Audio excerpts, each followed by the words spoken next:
కటిఫ్ అయిపోయింది. ఇంకా వాళ్ళకి వీళ్ళకి సంబంధం లేదు.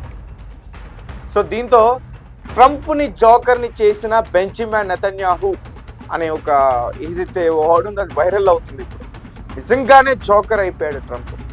ఇటు ప్రపంచ అన్ని దేశాల దగ్గర పెద్ద జోకర్ అయిపోయాడు, మిడిల్ ఈస్ట్ కంట్రీస్లో పెద్ద జోకర్ అయిపోయాడు, తమ దేశంలో కూడా ట్రంప్ జోకర్ అయిపోయాడు. ఈరోజు అమెరికాకి సంబంధించిన డిఫెన్స్ మినిస్టర్ ఎవరైతే ఉన్నారో ఆయన పెట్టి హెక్సెడ్, ఆయన ఈరోజు ఇదంతా కూడా చేయించింది ట్రంపే, బట్ నా పేరు బయటకు తీసి నేనే చేశానంటూ కూడా చెప్తున్నాడు.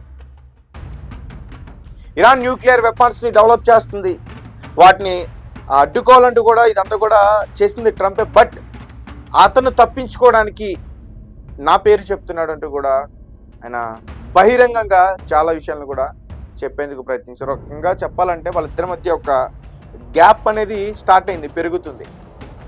బెంజమిన్ నెతన్యాహు కూడా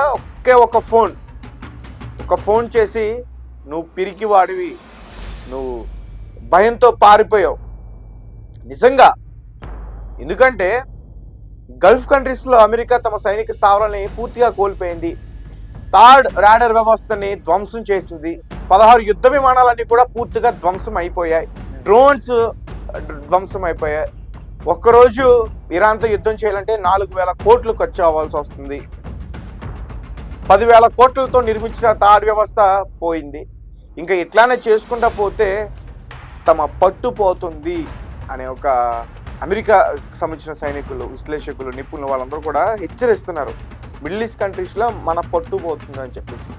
సో హార్మోన్ జలసంధికి సంబంధించి అక్కడ మీరు దాన్ని తెరవకపోతే దాడి చేస్తున్న ట్రంప్ అక్కడికి ఒక హెలికాప్టర్ని పంపిస్తే F-15ని దాన్ని పూర్తిగా ధ్వంసం చేసింది. అందులో ఉన్న పైలట్ కూడా చనిపోయాడు.